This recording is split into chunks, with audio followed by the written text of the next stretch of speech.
Hi, Mark Stipp from Crocker Farm Auction. We have a wonderful sale planned for you running from January 22nd through the 31st. It's the Carole Wahler collection. Carole Wahler was an icon in this field. She was a scholar, she was a major collector, she was a dealer, she was an author, and we feel very honored here at Crocker Farm to be offering her collection unreserved in this upcoming auction.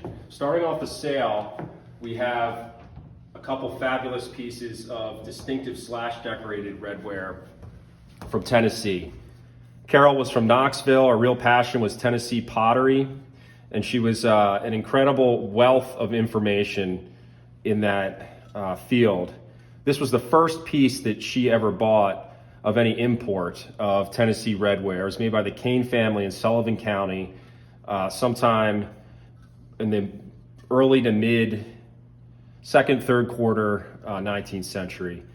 And you can see this distinctive decoration that has come to be known as part of the Great Road style, this manganese slash decoration brushed on there in these haphazard patterns.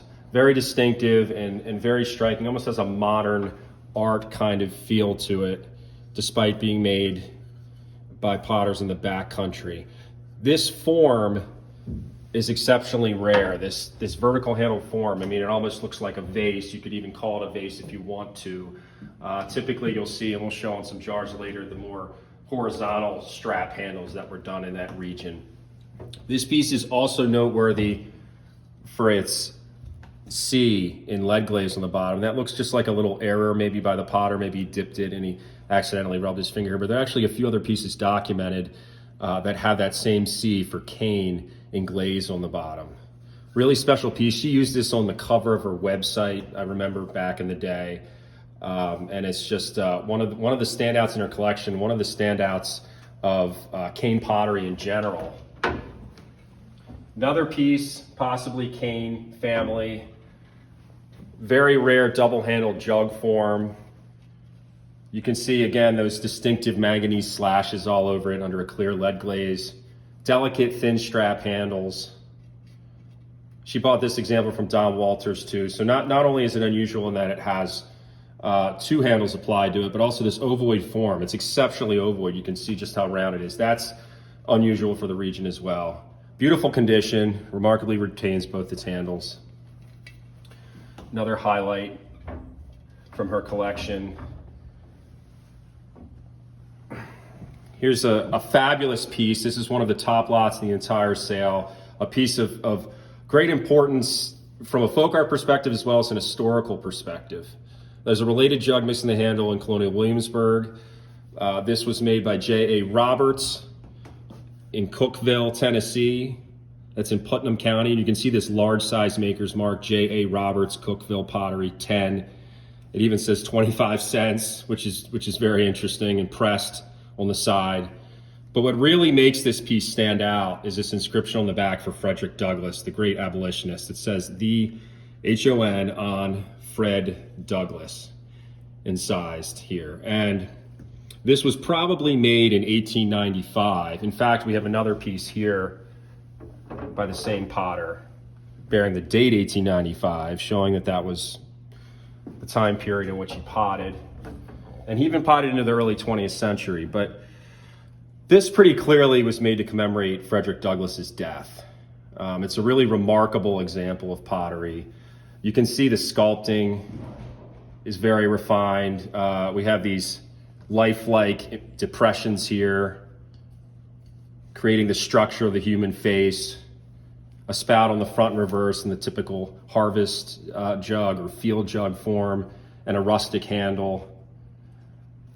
This is one of the standouts in her collection. She displayed this in her famous exhibit that she curated, Tennessee Turned, which if you need a book on Tennessee pottery, a good primer on what was made in that state. I'll show you a picture of it later. It's a really great book. But there's a famous picture of her when she held that exhibit standing next to this jug. This is one of her favorites. Again, we talked about this, 1895, another example of Robert's work. Here again is his distinctive large size maker's mark impressed on a simple straight-sided jar. More Tennessee pottery here, very rare Hinkle Mort Jefferson County, Tennessee jar. A lot of the pieces you'll see in this sale bear a Tennessee turned exhibit label on the underside. So many of the pieces from her collection were in that 2011 exhibit. More Tennessee redware. It's attributed to Watkins County. It has this distinctive tooling on it. Moving along, have some Greene County pottery, an unusual vasiform jar. And you can see, I mean, part of the charm, part of the love of Southern pottery is just you get all these unusual forms that you just don't really see in the North. This is this great jar with tooling going around it. Has a lead glaze over a light clay ground, retains its original lid. It's a nice little jar with a copper glaze, and again, we have this impressed treatment that you'll see later on, very distinctive to the region. This coggling that was used by a potter named Campbell. You also have Lowe, and of course, most notably Han, Christopher Alexander Han, used this coggling. And it almost is reminiscent of Morgantown, West Virginia. You don't really see these treatments all that often throughout the entire country, but this is something that, for whatever reason, was prevalent in Tennessee. And again, we have a little note from her on the bottom, possibly J. Campbell. She also, I believe, says this is possibly J.A. Lowe, and an exhibit label on the underside. Some other Greene County redware up here, including this really delicately potted sugar bowl attributed to Christopher Alexander Han, and we'll show you a couple other pieces of Han in a minute. Han's an interesting character because he was implicated in the burning of a railroad bridge along Lick Creek in Tennessee. It was a strategic point for the Confederates during the Civil War. This plan was put into place by Han, as well as a few other potters and some other Union sympathists. Abraham Lincoln agreed upon it. Major General was involved. After burning the bridge, Han and the other loyalists were supposed to get support from the Union Army. That never happened. And so the men that they actually captured and set free with the promise that their identities wouldn't be revealed, those very men actually identified them as the burners of the bridge. Han was hanged, and he had this very heartfelt, emotional letter written to his wife, saying, have Lowe, Bohannon, or Hinshaw fires ware for him after his death. And then the wife could use whatever money was made from that ware to survive. So Han is known as a very artistic potter, and this is a good example of his work. It's quite rare, but you'll see even better examples later. But he's also known as this very, very interesting Civil War figure. You can see here this has a green glaze on it as well, this copper glaze. Brandon, if you can get that. And he apparently owns some copper mines, and so you'll see those copper treatments prevalent in his work. Also, again, as we talked about on that jar with the coggled rim, we see this impressed treatment going around the midsection. These two pieces are very rare examples of modern pottery from Carter County. There's only a handful of these pieces known. You can see they produced both redware and stoneware. This is an example of redware. It does have a little bit of restoration on it. Again, the Carole Wahler exhibit label on the underside. You can see that distinctive slip-trailed pine tree motif. Here's an example of their stoneware with a salt glazed surface and has kaolin treatment on it. Also in the Tennessee Turn exhibit. And if you look here, there's a great early article by Roddy Moore, a groundbreaking article about Great Road pottery.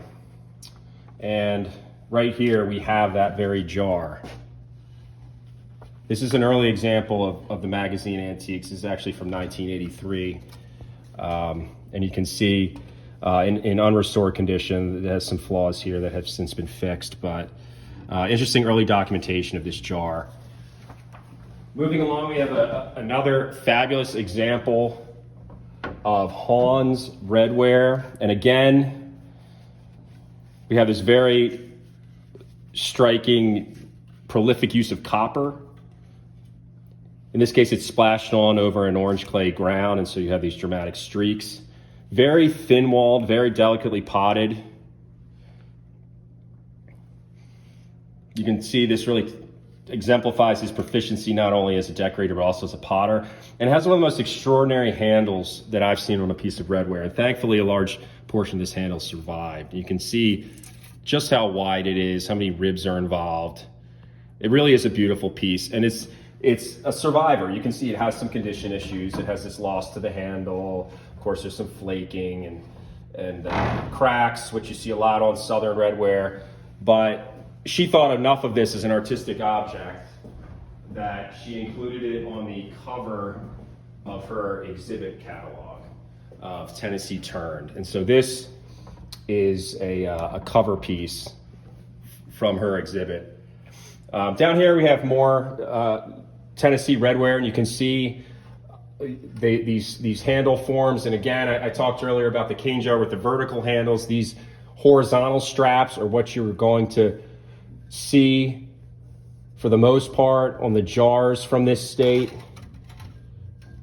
Fairly distinctive, and they share some connection also with North Carolina pottery, as we'll talk quite a bit later about. But distinctive jar forms, beautiful potting, and these are what that state is really going to be known for, and what you'll see later on. Nice, elegant, graceful forms, and thin strap handles like that. We have a great selection of Decker pottery. Charles F. Decker worked at the Remy Pottery in Philadelphia, and so he took to the blue decorated salt glazed stoneware tradition down to Truckee Valley, Tennessee, where he potted from about 1872 to 1910. And this is a great squat form pitcher. Again, bears that Tennessee Turned 2011 exhibit sticker on the underside. Interestingly enough, the decoration on this really isn't related to Remy. It's more related to the Parr family of Baltimore and Richmond. And so there's some influence there that we've yet to figure out, but that really seems to be a Parr-related hand on it. Very beautiful form, though.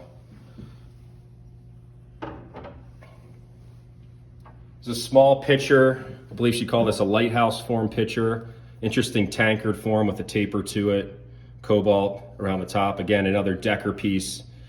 And this piece was in an earlier Tennessee exhibit that she had in 1996 that she was involved in. A lot of these things, and if you see in their catalog either online or if you have a hard copy of our catalog, you'll see a significant exhibition and publication histories on these pieces. Here's one of the best Southern cobalt decorated flower pots known. This is again a Decker piece with strong Parr influence and that horizontal tulip motif going around the midsection. Delicate crimping to the rim. We actually have 2 rows of crimping. Strange bowl-like form that you just typically don't see. Really adds to the appeal of this piece. Wonderful object, super rare form, both decorative and rare. Another piece, both decorative and extremely rare, is this fabulous ring jug made for Samuel DeVault. And you can see the incised name here, Samuel DeVault. And then on the reverse, June 25th, 1896. I don't know if it conveys well enough in the video, but the size of this ring jug is just remarkable. It's huge. Thrown in, actually 4 pieces were involved. You would throw a pedestal, you would throw this hollow ring-shaped form, and you throw this spout all separately and connect them, and this even has a little tab added for putting a wire through it. Interesting, we have this multi-pointed star here, almost kind of reminiscent of the Loudoun County ring jug with eagle we had on it, made in Virginia. Right there at the base. Heavy spot decoration throughout. Stylized daisy right here. And she had incredible taste. You'll see a lot of that throughout this auction, both rarity and high artistic quality. So this is the only blue decorated ring jug that I know of by the Decker family, and it's just a beautiful example. Again, it's inscribed. That certainly adds to its appeal, and all this blue brushwork around it really makes it a masterpiece of their production. Moving along, we have a very nice Samuel Smith, Knoxville, Tennessee, lidded jar. Samuel Smith potted around 1820 to 1830, so this stuff's exceptionally early for Southern stoneware. You can see, actually it's partly occluded by the lot sticker.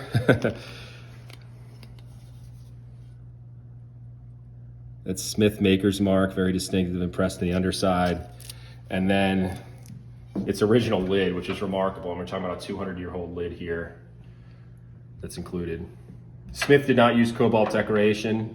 He used simple salt glazes and Albany slip coatings on the interior. Really nice example of his work.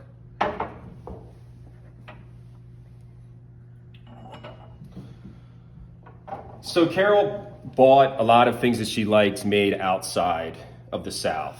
She was obsessed with Southern pottery. That was her passion, particularly Tennessee. And, you know, of course, she has numerous pieces from that state, as well as North Carolina, South Carolina, Virginia, Alabama, Georgia, even Texas. But there are other pieces that she just liked and acquired over the years. And this is one of them that was made outside of the South that she really liked.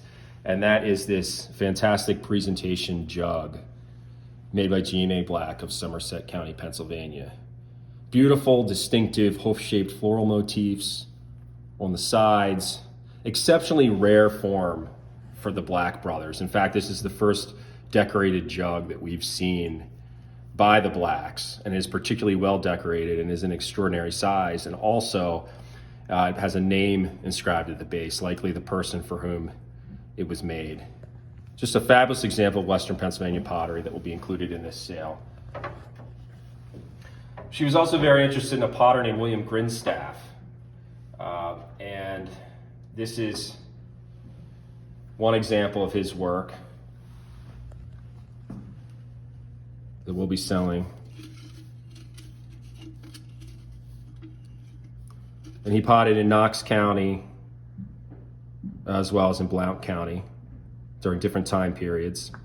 Had these very interesting maker's marks, and there's other different stamps that he used on his pieces. One of them just simply says Knoxville, T-E-N-N.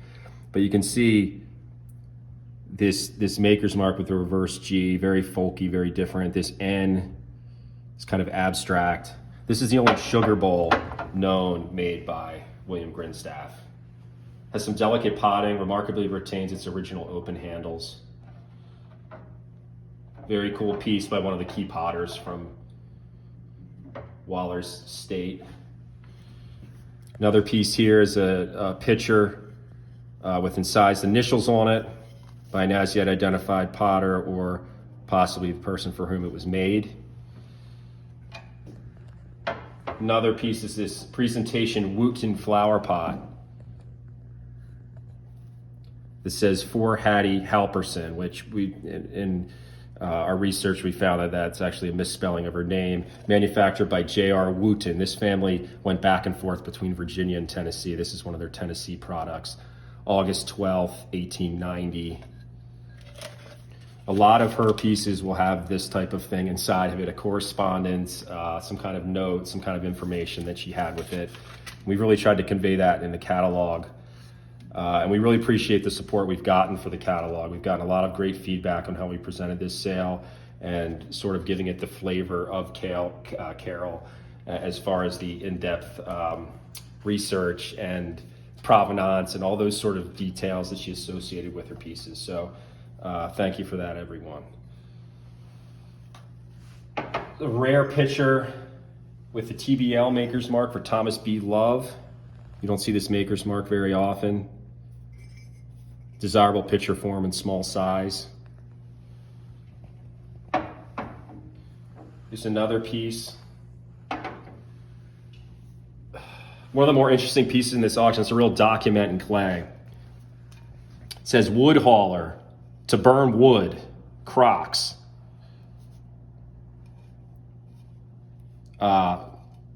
Daniel Maynor, potter. Pottertown Teamster. So Daniel Maynor was a wood hauler. For whatever reason, he had some kind of passion for letting that be known on this one single piece. Really remarkable object where he's actually describing his role at the pottery.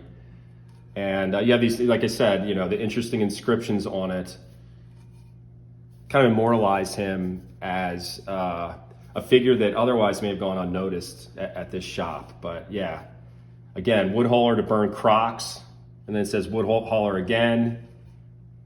Obviously, to make pottery, it wasn't just about the art of it, but it was about these other things: firing the kiln, loading the kiln, making balls of clay, all that sort of grunt work that a lot of these unsung heroes did. And so we have Maynor putting that down on this crock for posterity. Very cool. Another mix of Tennessee redware, utilitarian pieces at the bottom with lead or lead and manganese glazes. Moving along, she had a passion for Edgefield, South Carolina stoneware, and that was one of the first things she collected. This is one of the best Edgefield face jugs that we've ever handled. Classic harvest or monkey jug form with the spout in the rear and the handle across the top. Much rarer than the typical jug forms that have the spout coming out of the top. Excellent size, unusually large. Great modeling. You see a very expressive face. He has this almost pained expression, all these gritted teeth made out of kaolin, these kaolin eyes lacking pupils. Carved nostrils. Beautiful green glaze, typical of the region. She bought this in the late 80s, so this has been off the market for almost 40 years. Really beautiful example. There's a handful of these out there, a small body of work. One is inscribed Joe Kirksey. And another, I believe, is in the Museum of Fine Arts, Boston. All of this similar size, harvest jug form, green glaze. This example survives in immaculate condition. One of the problems you can find with Edgefield face jugs are missing parts. You'll have an eye that got blown out in the firing or a spout or handle missing. This is really in immaculate condition. You can see that distinctive clay used in Edgefield on the underside. Really fabulous piece, one of the standouts of her collection.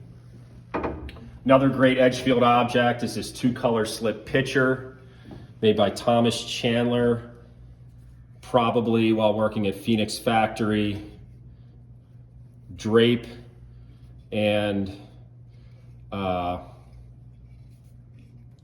almost wreath-like designs going around it. The brown being brushed iron slip and the cream color being slip-trailed kaolin slip. And then that typical green glaze alkaline background. Great decoration, beautiful form, very nice condition, dating to about 1840. Fabulous piece of Edgefield stoneware. Another piece of locally made pottery made in Columbia, South Carolina. A rare coffee boiler. They have the Stork and Landrum pottery.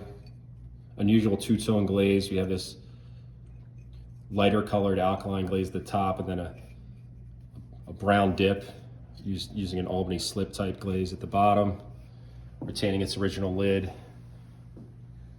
This piece came out of the Farrell collection that sold several years ago. Really beautiful piece. Also from South Carolina, we have some Welchel pottery. Welchel pieces are very distinctive. In Gaffney, South Carolina. These are late 19th century. You'll see various glaze treatments or very different firings that result in different colors on these pieces. In this case, this assumes almost a reddish color with the brown slip stencil floral design. In this case, the dipped glaze is a more cream color. Again, using stencil floral elements. You'll see all sorts of designs used by them. Floral, sometimes heart designs. This jar also features delicate open handles, and just like the coffee boiler, retains its original lid, which is great. I believe she had some nice things to say about this in her notes, which we've included in the catalog when possible, talking about how, I believe she said this is one of her favorite jars. Great piece of Chandler pottery. Thomas Chandler, one of the most famous Southern potters. Started out in Baltimore and ended up in South Carolina making things at Phoenix Factory and then having his own pottery. Beautiful celadon glaze. You see those nice bluish runs. And then these kaolin slip drape motifs, which are kind of modified from some things that were being done in Baltimore. Great condition, also very desirable harvest jug form. A cake crock form. You'll see a good selection of this in the sale, and this is very distinctive to Tennessee, these brown dipped pieces. You'll see much earlier in the century. These are late 19th or early 20th century, but you'll see these brown dipped pieces from Charlestown, Massachusetts, Frederick Carpenter, but then we see it repeated decades later down south with just utilizing simple brown dipping of the glaze and then vaporized salt. All sorts of really cool, interesting forms, miniatures, and you have candlesticks and jugs and mugs and jars, all sorts of things. And I'll show you a few really high-end examples later, but this was something done in Middle Tennessee, as I said, late 19th, early 20th century. You could build a whole collection out of this stuff. It's really, as I said, distinctive to the region, and it's very interesting. The simplicity of the glazes really makes you focus on the forms. There's a lot of different forms to collect.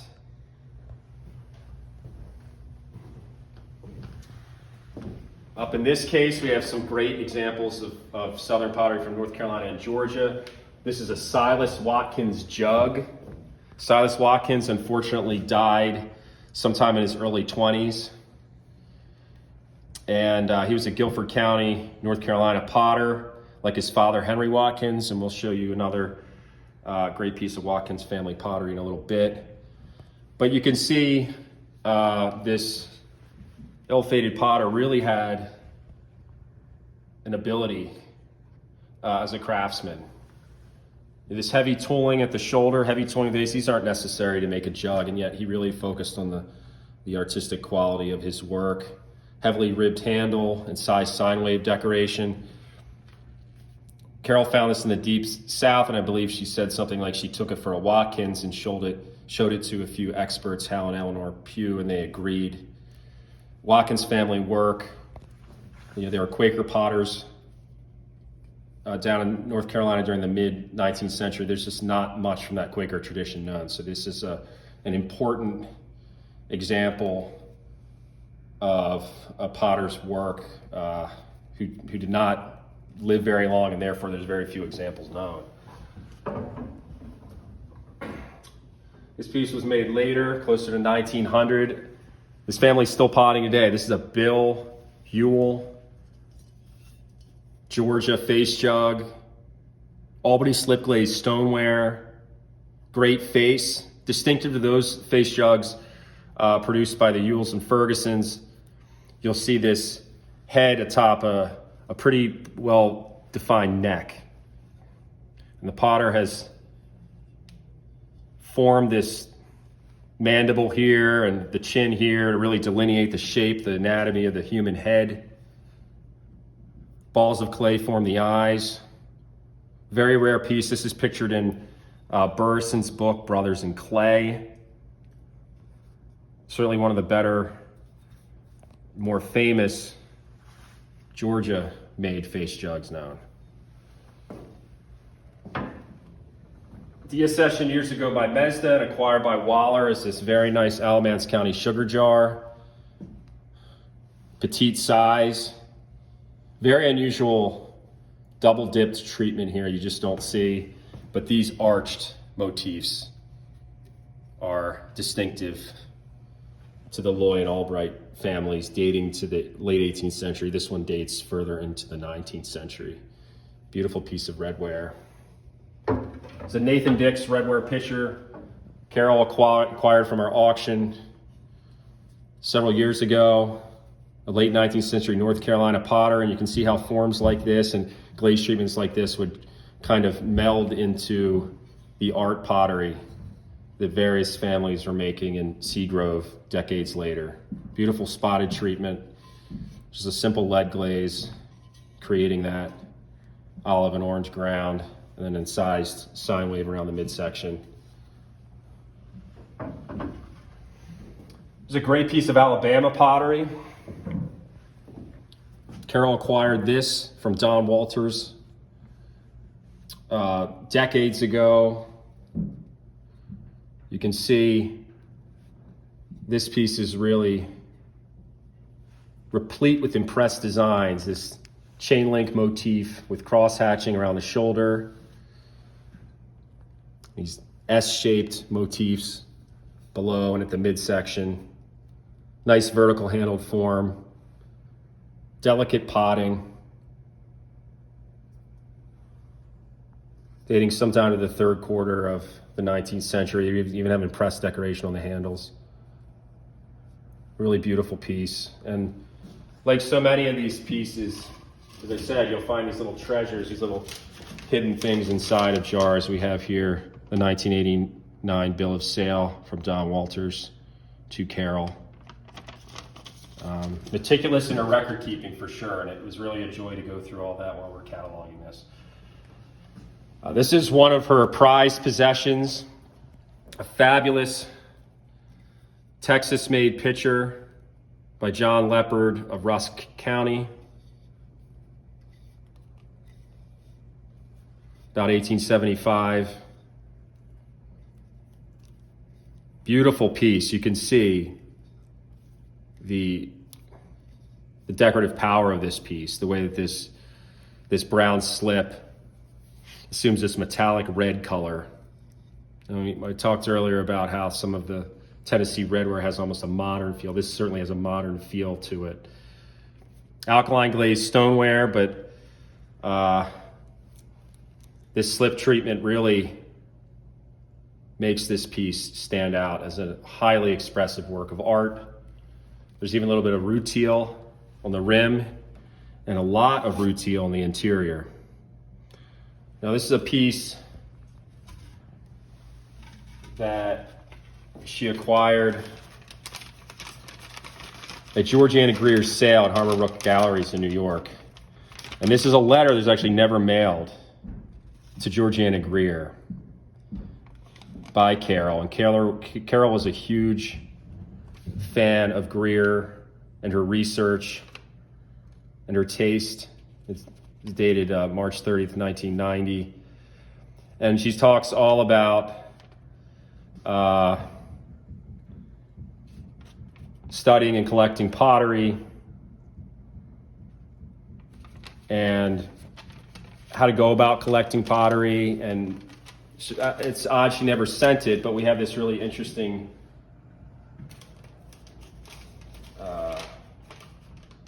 dip into the mind of Carole and what she wanted and what she thought about certain pieces. And here we have this wonderful quote. Today I spent 4 hours studying examples in the McKissick exhibit. It was great. I learned about potters I'd never heard of and identified some pieces we had for years. So that's one thing she was all about. It was not just the art of it, but it was about the studying, the research, the putting the pieces together, the breaking new information on who could have made what. But then she says, however, the piece that stopped me in my tracks was your leopard pitcher. I recognized it immediately from your book, but I had no idea its glaze was so spectacular. Cinda was not at the museum today, so I was unable to ask her if that glaze is something, always or something like that, found on his Texas pieces. In other words, Georgia, if I look thoroughly and plan to trade high enough, might I hope to find such a piece. I truly wish its photograph were in color. Black and white just cannot do it justice. It is one of a kind. Perhaps someday I can have a color photo of it to enjoy. Well, she eventually managed to acquire it in Greer's sale. And I'll show you real quick here. This is it in Greer's book. And again, these aren't black and white pictures. This is a color photo, but this color photo doesn't even do it justice. It's really a remarkable object. And this is Greer's American Stonewares. And here is it in the Harmon catalog. And this is all the way back in 92, lot 618. And there's the picture of it. It's a very cool to see her finally end up with that piece. And this is one of the standouts of her collection, a piece that had an emotional connection to her, as well as something that she enjoyed from an historical perspective as well. Moving along, we have another great piece of Alabama pottery. This is a Daniel Cribbs piece from Tuscaloosa. Daniel Cribbs pieces are exceptionally early, dating around 1830. This example is highly unusual because it's alkaline glazed. Now his pieces, the forms don't really follow the Edgefield tradition that went west to Alabama and then to Texas, and you'll see those Edgefield links throughout those areas. This form really follows more closely the Ohio potting tradition where Daniel Cribbs was from. And Daniel Cribbs wasn't even a potter, he was a pottery owner, but somehow that connection seems to have influenced what was made at his shop in Alabama. But being also from Ohio, his pieces were salt glazed, and so that's one of the things that really makes this piece remarkable. An exceptionally scarce early Alabama mark, but it's kind of melding as sort of a Creole language of decorative vocabulary. You have an Ohio form, but using a southern alkaline glaze. Very cool piece. Another very nice Alabama piece. This shows that dip that was done on a lot of pieces down there. Leopard came from there, and so a lot of leopard pieces will have a more haphazard slash decoration. In this case, it's dipped around the top. The other potters would do various treatments with that brown slip against that alkaline glazed ground. Coggling at the shoulder, nice form. Beautiful piece. I mentioned she was interested in Virginia stoneware too, and Virginia redware. This is a really great Samuel Bell jar. Samuel Bell was born in Hagerstown. He potted in Winchester, Virginia, and then in Strasburg, Virginia. This piece is an exceptional example of his early work, made sometime late 1830s, maybe early 1840s. Really beautiful decoration. So Samuel Bell worked with his sons at the end of the 19th century. And when most people think of Samuel Bell, they think of S. Bell and Sons, his work with his sons with fairly formulaic swag and floral motifs, multi-glazed redware with 3 colors. But his early work is very expressive and beautifully decorated. These are classic Bell tulips, but these dashed motifs around the tulips are exceptionally rare. I have not seen that in their work before. Very nice example, and you can see that mark right there, that early stamp S. Bell for Samuel Bell. A piece made by Samuel's brother later on is this seaweed decorated redware jar dipped in a white slip, and then this was mixed with a manganese stain that was mixed with vinegar that would be dripped on here, and reacting with the still wet underlying slip would create this kind of capillary action, this veining out. They'll give it this dendritic pattern that really links it to the English dipped ware or mocha ware tradition. Excellent size, classic bell treatment. You'll see John Bell occasionally doing this with a glaze, in this case, a clear glaze over it. In this case, this is unglazed, and typically that's how Solomon Bell kept it during his work in Strasbourg, more matte finish. Sweet little jar. A more typical Bell piece from Strasbourg. Again, this is where I was talking about Samuel Bell and Sons. This is the S. Bell and Son maker's mark that you'll see about 1890, made about 50 years after this jar was made. 3 colors, cream, green, and brown slip over redware, a classic Shenandoah multi-glaze. There's a very nice example of redware made by Solomon Bell. This is one of only a few redware pictures I've seen by Solomon Bell. It bears his mark right here. You can see it filled a little bit with cream-colored slip. Nice ornamental molded handle. Cream-colored slip with a little bit of manganese splotching and a clear lead glaze on top. Very rare piece. Moving along, some other Virginia stoneware and redware, including John Morgan, Rockbridge County jar bearing the Rockbridge stamp, an exceptionally rare Milburn jar bearing Milburn's earliest and rarest marks, one of the most difficult maker's marks to find in all of DC area. Stoneware, BC, Milburn, Alexandria, actually spelled out, then DC. Floral motifs here that differ a little bit from what he was going to be doing later. Highly unusual flower pot motif on the one side. You just don't really see that much at all in the work from DC area. And this heavy tooling at the shoulder, which is also characteristic of these early pieces. Great example. Made further south, we have a Petersburg, Virginia jar made at the Henry Lowndes Pottery, bearing his distinctive slip-trailed signature and what is termed his Tree of Life motif on the reverse.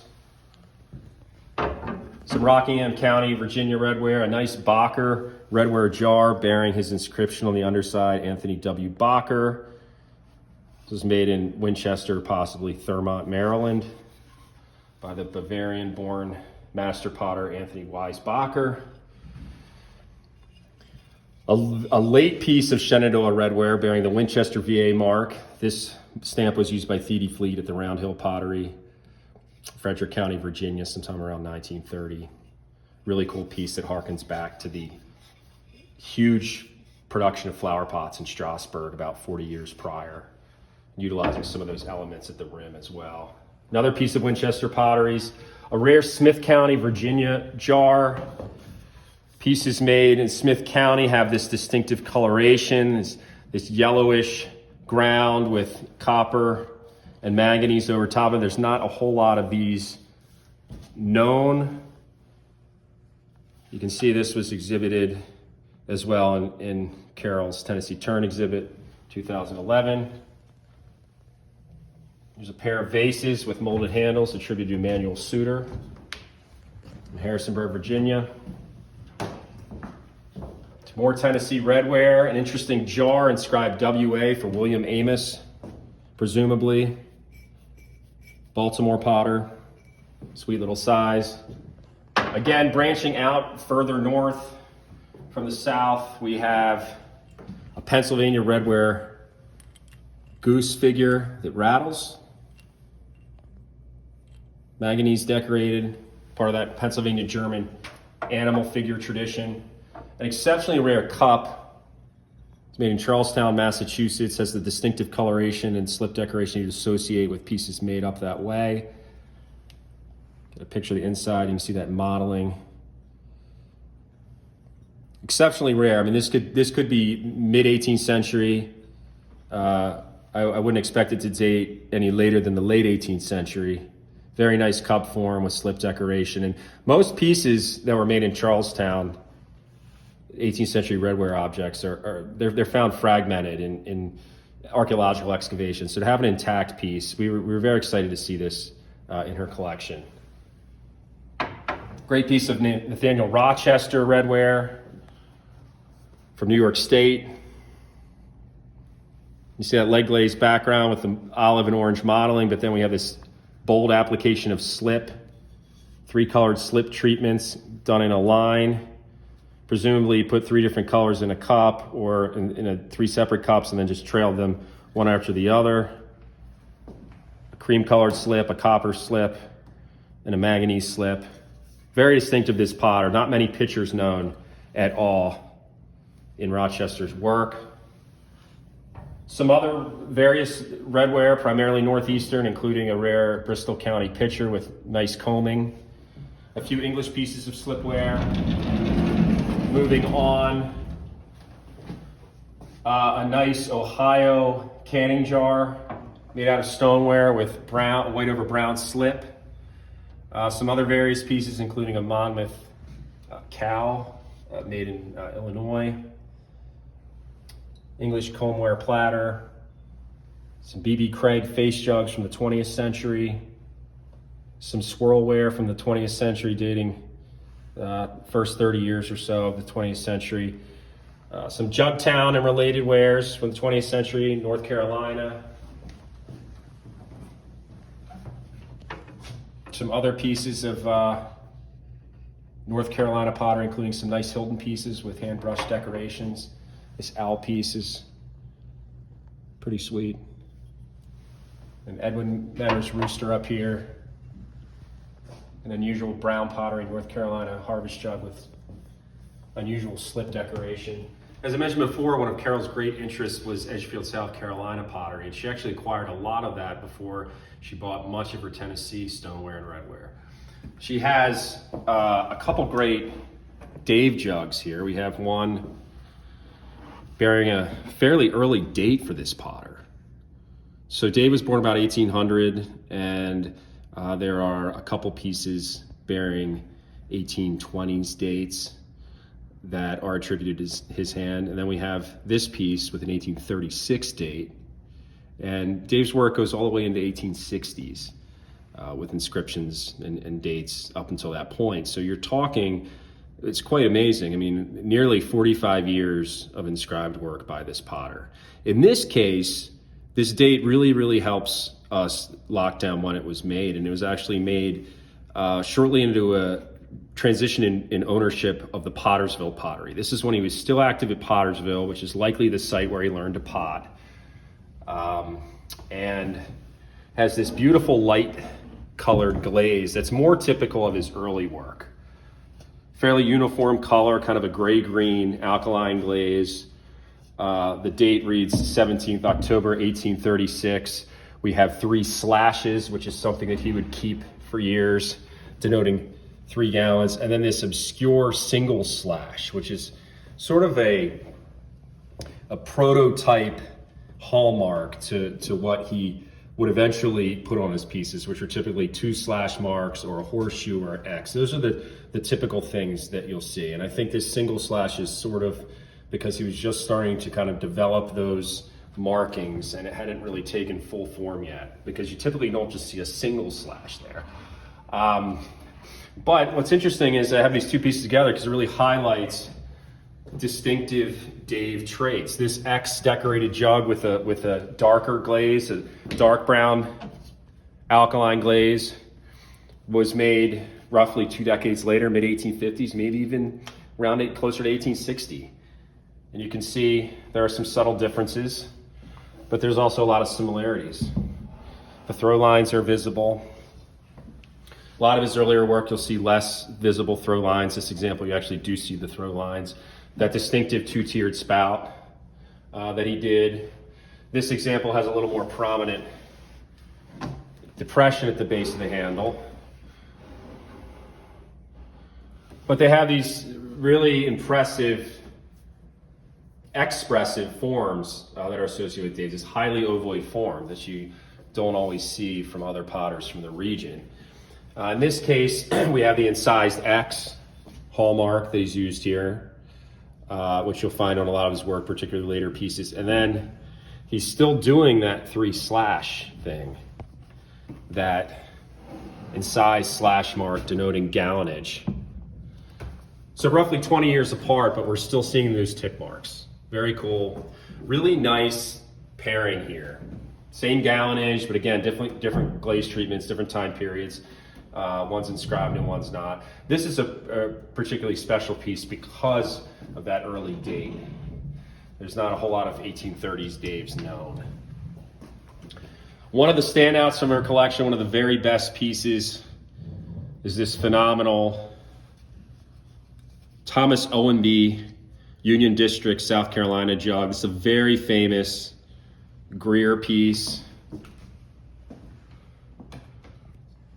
can see the inscription is very extensive on it, almost reminiscent of Dave, the way we just have all these words written all over it. You just don't see that in South Carolina pottery. It reads August the 30th, 1864, so Civil War era. Made and sold at a low price for Confederate, there's a lot of misspelled words here, Confederate money by me, Thomas Owenby. Outside of Edgefield pottery, this is one of the most famous pieces of South Carolina stoneware known. We're very excited to offer it.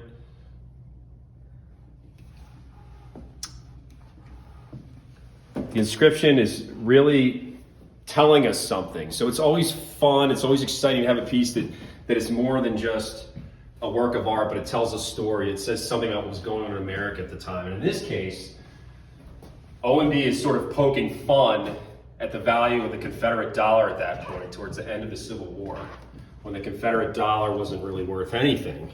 And so he's literally saying, you can have my pottery for cheap. You can have my pottery reasonably at a low price. I'll take Confederate money, sure. It's almost like these Norwalk plates that you see from about 1840, made in Connecticut, these redware plates that say cheap as mud, things like that. Sort of playing off of the concept of a poor potter selling ware cheaply. In this case, he's poking fun at the current political situation at the end of the Civil War. Really fabulous piece. This is illustrated in Georgiana Greer's book as well, and was the top lot in its session at Greer's sale in Harmon Rook Galleries in New York. There were two sessions, one in the fall of 1992 and the other in the winter of 93, and this was the top lot of its session. So a very special piece, recognized for its rarity. Carole acquired it at that sale and was kind of a visionary in pursuing a very expensive, very special Southern object when a lot of Southern stoneware was just coming into its own, and in many cases was underappreciated and under-recognized. In a lot of ways, Carole is sort of a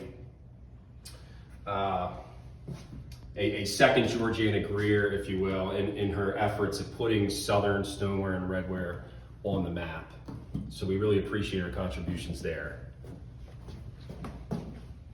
Another highlight, this piece really speaks for itself. If you were to think of one piece in the sale that really stands out, really turns heads, it's probably this Alabama torso vessel. A wonderful piece made quite early in Alabama's face jug tradition, probably about 1860, so maybe contemporaneous with John Lehman, who also made a few fabulous, really extraordinary torso vessels that are considered kind of the best the South has to offer. In this case, it's following that typical form you see from Alabama. We're taking the Edgefield head or face, and we're adding a torso, we're adding a body to it. So it's this double-lobed form. The potter has thrown two conjoined lobes, almost like a beehive with a dip right here. And then he's applied this incredible clay face. And even though it's a very stylized face, you can see the artistic abilities of the potter. You can see how smooth and delicately applied it is. You can see the nose and how he's formed the nostrils and smoothed out the underside here. How delicately he's applied these eyebrows, this flattened plate-like half-moon head, which is so prevalent in face vessels. You see it in the Remy's work in Philadelphia, and you see it in Baltimore, and you see it various other places, this stylized forehead that forms kind of a half moon. We even have the mouth, a little philtrum inside here, that little dip in your upper lip. Broad mouth, broad chin, squared off here. I feel like this piece really has a great combination of refinement and stylization to the face. You can see this. Sure, it's done in a kind of reductive way, a stylized way of how you'd represent the human face, and yet it has incredible visual impact. The condition is immaculate for these face vessels. So very often you're gonna see, parts of the face missing, the handle missing, the spout missing, things like that. This has some chipping, and that's it.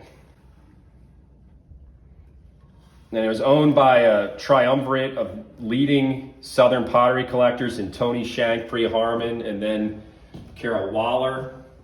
It has distinctive sine wave decoration that we often associate with Alabama-made pottery. The spout is thrown separately and applied on the reverse. And as you can see, the size is extraordinary. I don't know how well that conveys in the photo, but I'm going to go grab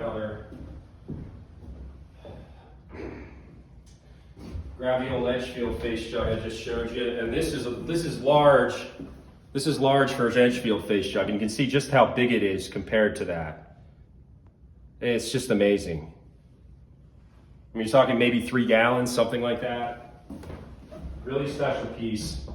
One of the highlights of the sale, when we walked into her house and saw this amazing pottery collection displayed in all her old cupboards, this is one piece that really stood out. And we said, how could we have missed this piece? How come we don't know about this piece being published? And it turns out it is published in some small, obscure book, I believe from the 1980s, but a really powerful object that kind of transcends pottery collecting into the whole gamut of folk art, the whole genre of people interested in American folk art and figural works.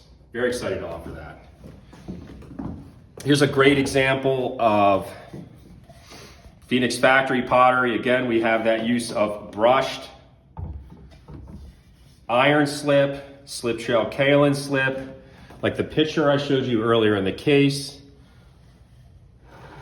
Certainly related to the work and possibly decorated by Thomas Chandler. This piece was made at Phoenix Factory, and she purchased this from Jimmy Allen all the way back, I think, around 1980.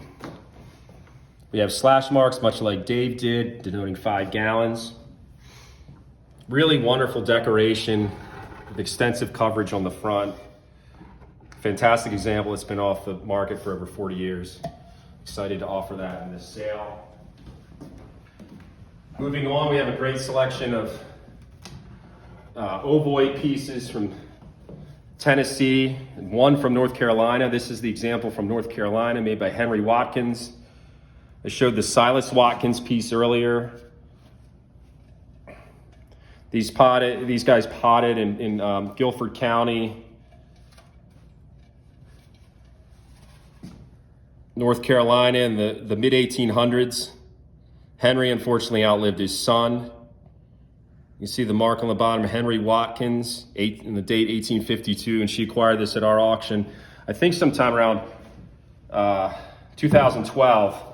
I'll pull out the Silas Watkins piece real quick, and you can see that similarity in glaze between the father and the son. They travel back and forth between a couple counties. Perhaps most well known for Guilford County, part of that Quaker potting tradition. Again, you can see the relationship here in that glaze and the refined potting and the use of banding and sized wavy lines and sized straight lines adorning the shoulder. This piece is one of a few examples of signed pottery made by Henry Watkins, and you can see that connection between North Carolina and Tennessee pottery in the handle construction.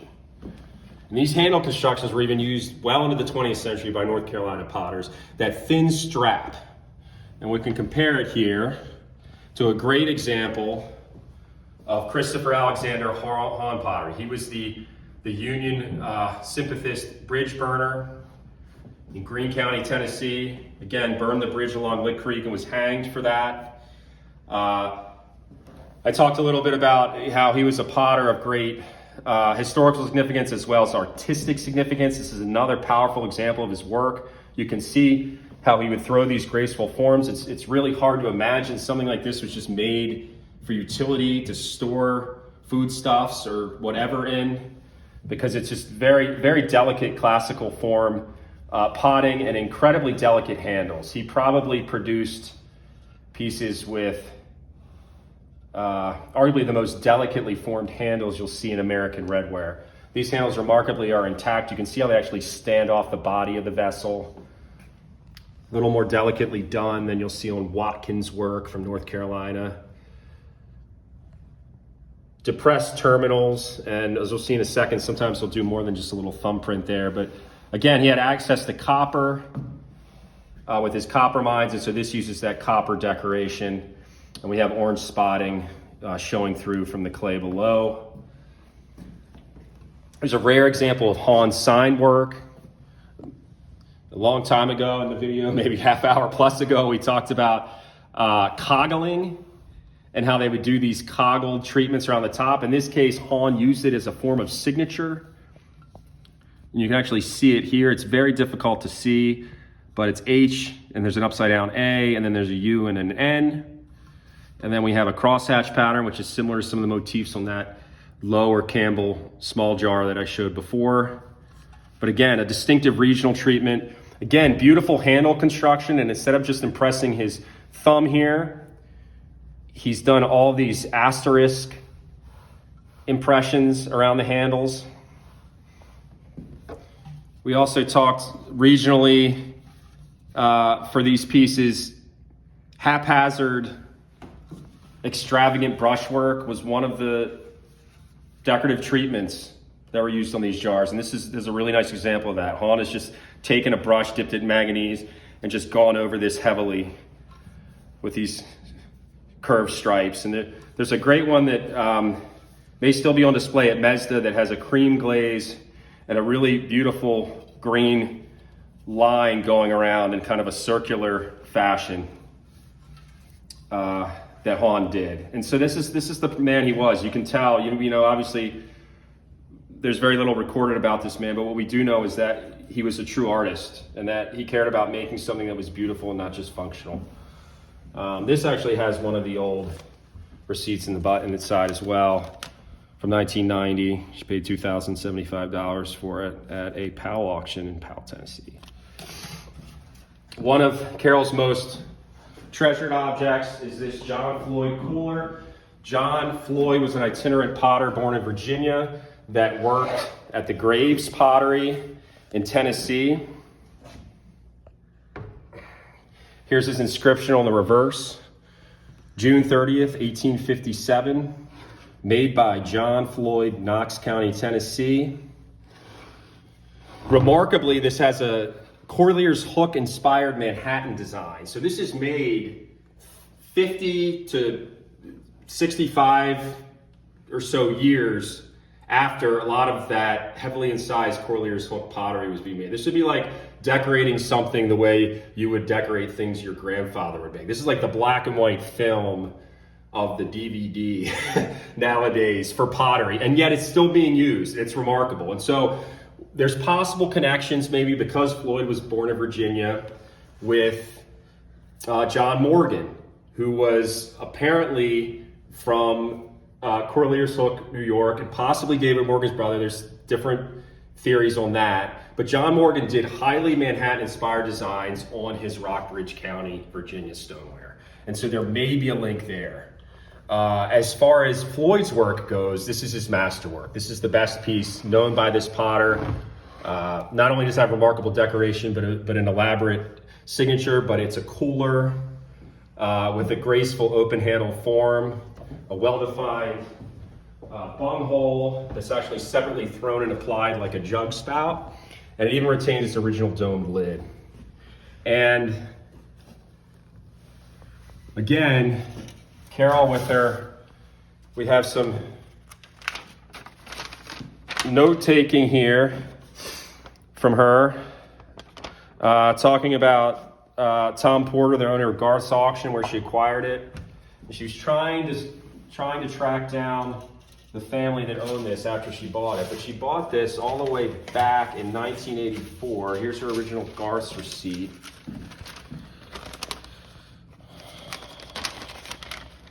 $2,600 back in 1984. So still a substantial price for something that was just over 40 years ago. But again, Carole had this remarkable foresight into seeing what Southern pottery would become.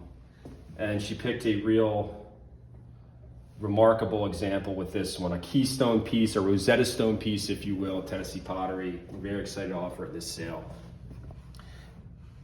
Another key piece is this J.A. Lowe jar. And she famously acquired this at Case Auctions in Tennessee for north of $60,000, setting a record for pottery made in Tennessee. J.A. Lowe was an associate of Christopher Alexander Han. And earlier I talked about Han when he was hanged. In the hours before his death, he sent a letter to his wife telling her to have Bohan and Hinshaw, or Lowe, referring to this man, fire his ware and do with it what she could. Now you can see this jar is highly related to this signed Han jar. So there's definitely a connection. It's theorized that Lowe apprenticed under Han. We don't know for sure. Carole did exhaustive research, and she actually found out that he traveled west. Lowe traveled west to a couple states before he died. But when this originally came up for auction many years ago, it was the first example of signed Lowe pottery to be sold. Since that time, a couple other pieces surfaced. This is still the best example known. We can see the potter has done this intriguing dipped glaze. He's dipped it possibly 3 times around the body and left the inherent clay body visible here, showing green and orange under a clear lead glaze, and then manganese here. The handle shows impressions. In this case, it's a coggled column motif, related again to Han's impressed asterisks and other treatments he did at the handle terminals. The handles are formed almost exactly the same way Han formed his, so very likely that the two weren't just acquaintances, but actually worked together. Lowe's site has been found, and there have been many shards found with this maker's mark. But as far as intact examples, only a few known, and this is his masterwork. This is the best known. So we're very excited to present that in this auction. Moving along, we have more of those great Middle Tennessee pieces utilizing a brown dip with a clear salt glaze. This is one of a few inscribed vases known. We have this clever wordplay. I am from 10, the number 10, EC. I'm from Tennessee. You know, the personification of the pot, very charming, very interesting. A little, looks like a 7 in size below. The brown dip changes color based on the concentration of the salt, assuming kind of a yellowish color in the middle and a reddish brown at the top and the base. Nice scrolled handle tips and footed base. Really special piece, and it has a cool history. It was actually used during the Work Progress administration. It was painted. There's a painting of it in the collection of the National Gallery of Art that was made for the Index of American Design. So this was thought well enough even in the 1930s to be represented in its own work of art. This is another great piece, another masterwork for the Middle Tennessee tradition. This is a brown dipped jar from the Hedgecoe pottery. There's only a few of these known. This utilizes applied clay, forming heart and diamond patterns on the front. The potter has actually done this impress treatment throughout, making this a very tactile and interesting piece. of stoneware with applied work. And the rim even has a nice undulating crimp to it. Really special piece. Moving along, here we have a couple pieces of West Virginia stoneware. And Carole was also fine. She had a small grouping of West Virginia objects that she included in her collection. One of them is this very nice pitcher, kind of a vasiform pitcher made at the Thompson Pottery in Morgantown. About 1870, shows typical Morgantown floral motifs, this bud with heavily brushed leaves coming off of it. Not too many Morgantown pitchers out there. You can see it has nice brushwork on the handle as well, and stylish potting with nice turnings at the rim and midsection. Another great piece of Thompson pottery is this jar bearing the mark of David Greenland Thompson on the reverse, D.G. Thompson, Morgantown, with the distinctive 3-gallon capacity mark from that pottery. You see these extruded handles with these cut-off terminals, so typical of that pottery's work. Really beautiful color and decoration on this one. This is one of the better Morgantown jars that we've offered outside of the people pieces made at that shop. Real quick, we'll highlight some other pieces, some nice Tennessee pieces. Again, we see that nice vertical handled, horizontal open loop handle construction. These all have dark manganese and lead glazes. A strikingly decorated example with an old make-do handle made out of wood. You don't see that too often. Nice manganese. Instead of slashes, we're almost doing this kind of scalloped motif going around it, and this almost forms kind of like a plant at the top. Really nice piece. A rare piece of Timberville pottery made at the John Ziegler Pottery, probably decorated by Andrew Kaufman, but utilizing vertical handle construction, which you typically do not see from the region.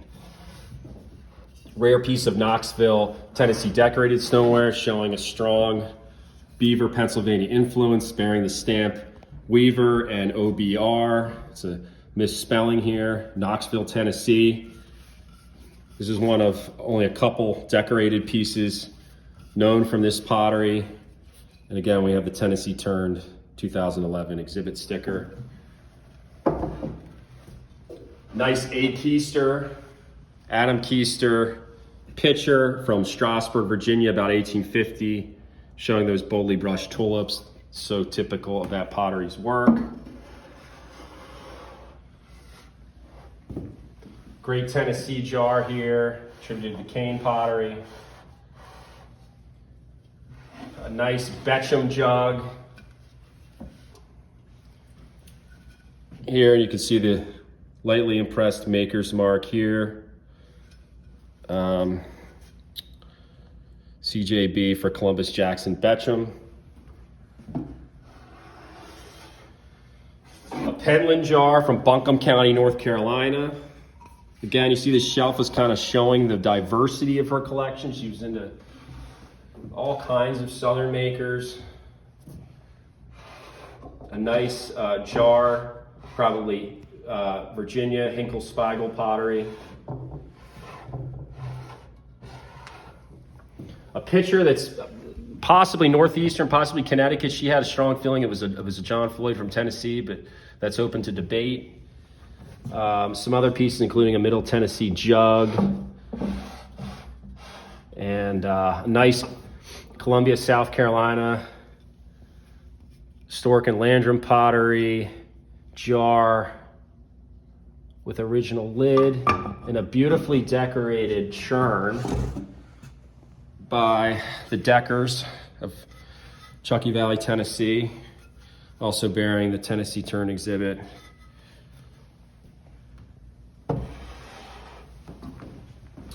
Moving into the middle room,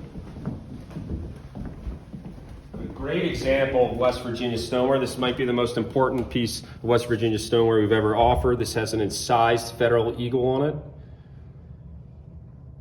and was made at Wheeling pottery.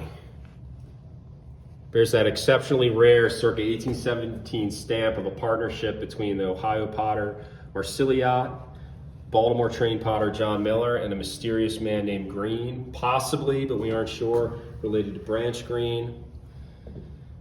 This might be the earliest rendering of an eagle on a piece of West Virginia pottery. At this point, of course, Wheeling was not, West Virginia did not exist, so Wheeling was not part of West Virginia, it was Wheeling, Virginia. But if you look in our catalog, my brothers have found a great advertisement for this shop. So an over 200-year-old West Virginia jug with an eagle, really remarkable piece. Other side has a hummingbird incised on a flowering stem.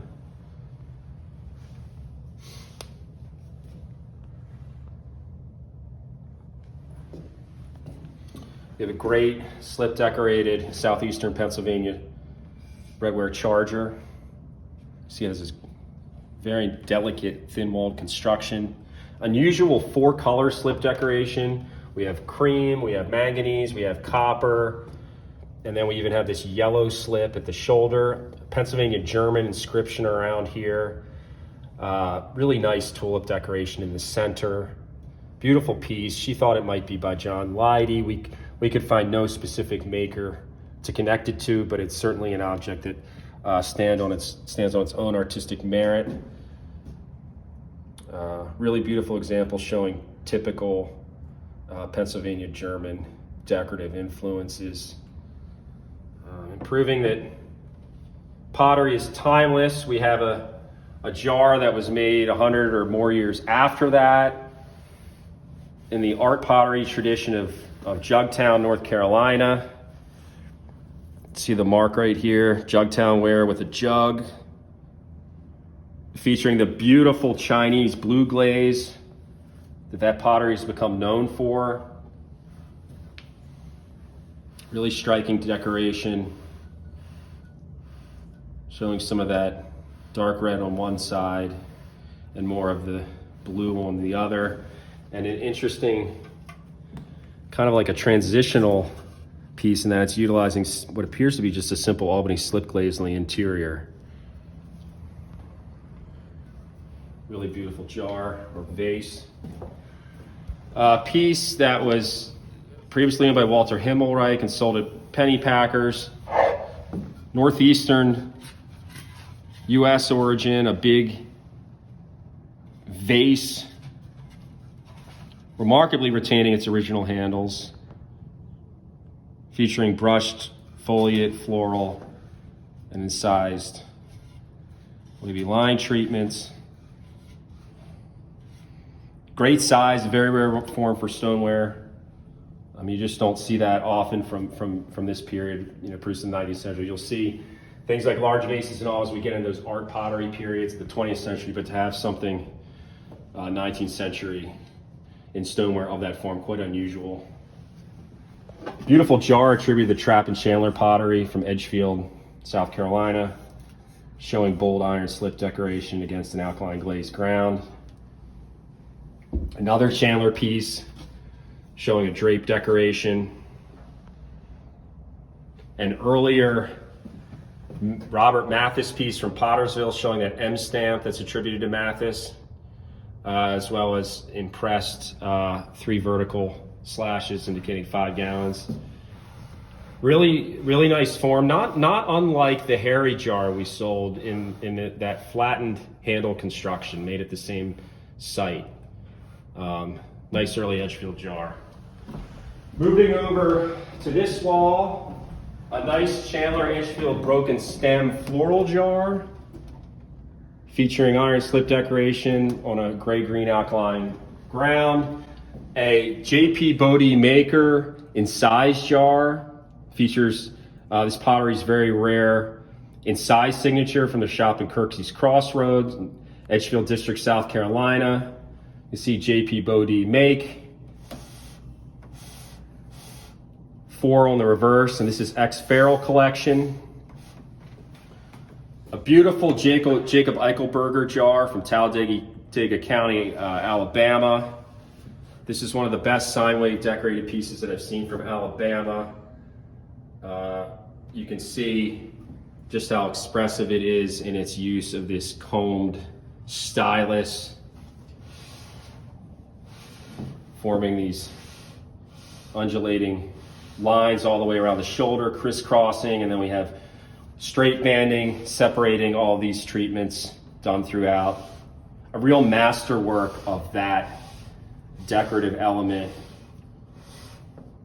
so popular to better examples of Alabama stoneware. A great example of salt and alkaline glazed stoneware.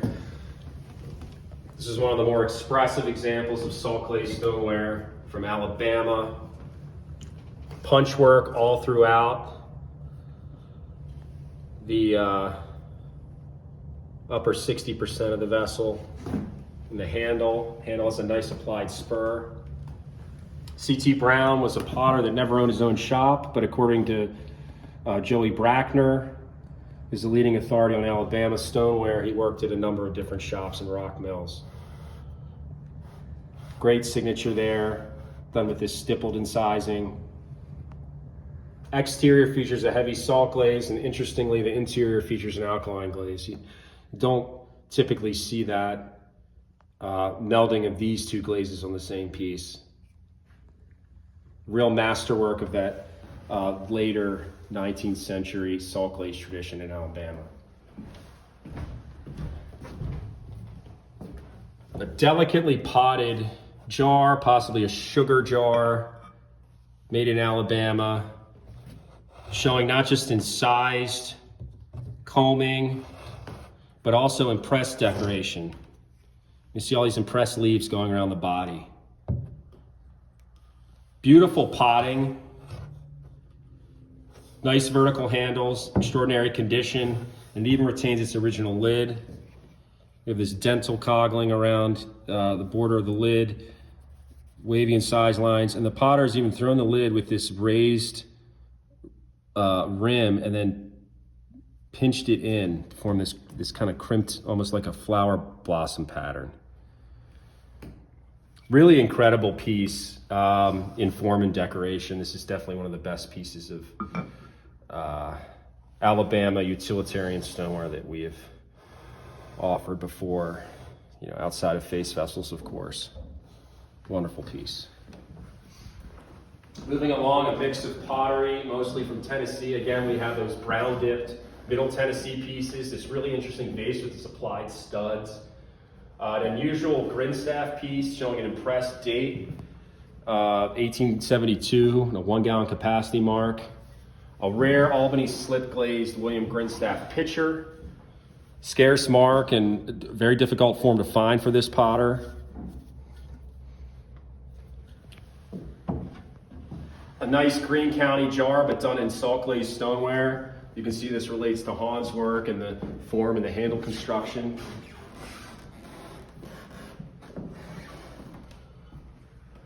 Moving along, another piece of Welchel pottery. Here's another Welchel piece, both from Gaffney, South Carolina, showing brown slip stenciling.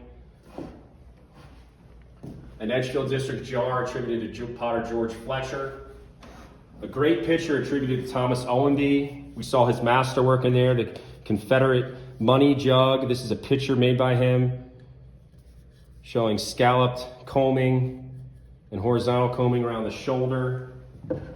Nice Pottersville Edgefield District jar with runs at the shoulder.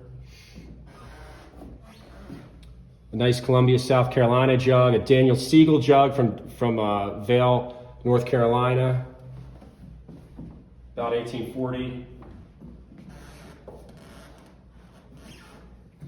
There's a Chandler piece showing his typical celadon glaze.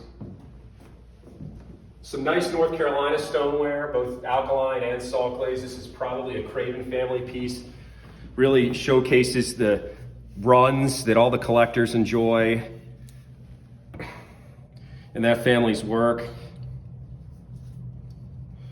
This could be a J.A. Craven or a W.N. Craven, one of those family members. You can tell by the form and these dramatic runs, but this is one of the better glazed examples that we have sold. A nice H. Fox jug from North Carolina with appealing banding incised around it. A Lanier County shoulder jug, Lanier County, Georgia. Showing that light color alkaline glaze, typical of the region. Nice squat Alabama jug here. An Alabama pitcher showing incised combing. A really great, and this is actually shown in Scarborough's book on the Craven family, J.D. Craven pitcher. This is the best marked piece bearing J.D. Craven's individual potting stamp, J.D. Craven, that we've ever offered. You can see how the spout was formed. It's very cool. You basically threw a vase, then split the rim of the vase and applied this pinched broad spout here. Nice wide strap handle with a applied thumb rest, and Quincy Scarborough has some nice things to say about this in his book. Really fine example. Another selection of mostly North Carolina pottery down here. Moving on, we have some Virginia pottery. A W.T. Mort Alum Wells jar with unusual star stamp. J.P. Schermerhorn, whoops, we lost the tag here. A J.P. Schermerhorn stoneware jar with typical circular floral motif that was made in Richmond about 1830. A rare T.R. Waddell, Allegheny County, Virginia, mid-19th century pitcher. This is the first pitcher by T.R. Waddell we've sold. You can see his arch stamp, T.R. Waddell VA, right there. Some carpenter pieces that are made in Piper's Gap, Virginia, showing that distinctive white slip dip and overlying salt glaze. We have a decent number of carpenter pieces from Wahler's collection. Samuel Fraser jug from the James River area. Nice brown decorated Alabama jar that relates to the Texas pitcher we're selling. Another mix of pieces, including a nice Stockton, Georgia jar, late 19th century. Another carpenter piece. Rare Wellsburg pitcher. Brand has identified this pottery as T.M. Bakewell, West Virginia, very early. This is the only piece that we've seen bearing that stamp. More Virginia pottery with blue decoration, and there's a few mix of northern pieces, including this coggle decorated pitcher and this stump vase. Very nice Western Pennsylvania jar, showing that looping floral motif, Greensboro, New Geneva. And some other pieces from the Northeast, from Ohio. Nice tree design. An Illinois jar bearing a date. An unusual ex-Greer piece showing copper and cobalt slip decoration. And moving along, a rare 10-gallon Joe Jug Johnson churn from Lawrence, South Carolina. A nice 10-gallon Hamilton jar from Greensboro in honest condition with an old 100-plus-year-old band around the base. Another mix of southern pottery using different glaze treatments. Moving along, we have a real masterwork that is a true survivor. Someone thought enough of this to keep it, and it really is an incredible piece. This jar or cooler, when intact, was probably 20 to 30 gallons. We've matched the decoration up to James Hamilton, one of the preeminent potters from Western Pennsylvania, and he made this while he was still active in Beaver, Pennsylvania, about 1850. So this was made prior to the establishment of his well-known Greensboro pottery, but it's utilizing those decorative floral motifs that you'll see on both his Beaver work and his Greensboro work. Great open handles with grooving, and then of course that huge face on the front, making it the only face decorated vessel from the Western PA, New Geneva, Greensboro, Beaver school tradition that we've seen. Really special object.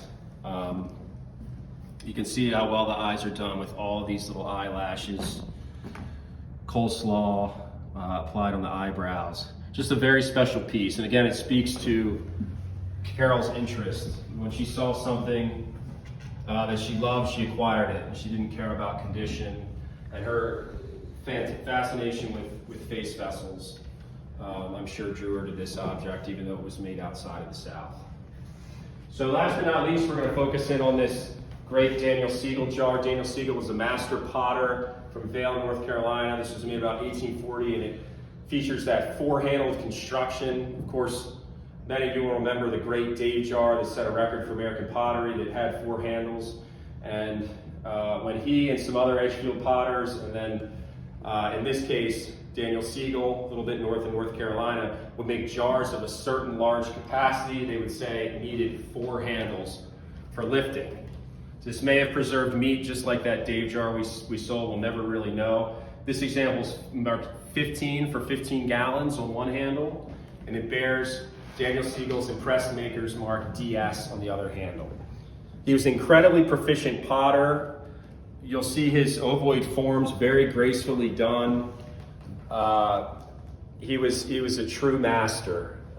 His jars almost always have this delicate flattened rim, and the glazes are almost always perfect. Occasionally you'll see a few matte ones, but very often they have this very nice glossy flowing alkaline glaze. This is pictured in a famous 1980s book on Southern folk art, and I believe Carole acquired it shortly after that time. Really great size, really great form. These are considered Siegel's Masterwork, so we're honored to have that in this sale. One quick last point. I'd like to show you, this is the book that Carole was involved with. She wrote this exhibit catalog / book for her Tennessee Turn exhibit at the East Tennessee Historical Society. And you can see it is a remarkable accomplishment. Not only does she have all these great pictures, but she actually has all this documentation in the back about who made it, where it was made, even some other little notes about these pieces, all characteristics of the minutia that she brought in her focus. I mean, she was so detail oriented, it's remarkable. This of course shows that great Tennessee jug that I showed you earlier that we'll be selling, the Han, with a really great top view showing this copper glaze. And this can be purchased at the East Tennessee Historical Society. If you're interested in Carole Wahler's legacy or her collection or Tennessee pottery at all, we highly recommend this book. We'd like to thank you all for sitting through this video. I know it was a long one, but we really wanted to highlight all the wonderful things in her collection and really do it justice. We'd like to thank the Wahler family for consigning. We'd like to thank all of you for the positive feedback we've gotten about this sale and for the catalog, and we look forward to talking to you soon. If you have any interest in this sale, you can contact us at info@crockerfarm.com or by phone at 410-472-2016. Thank you very much.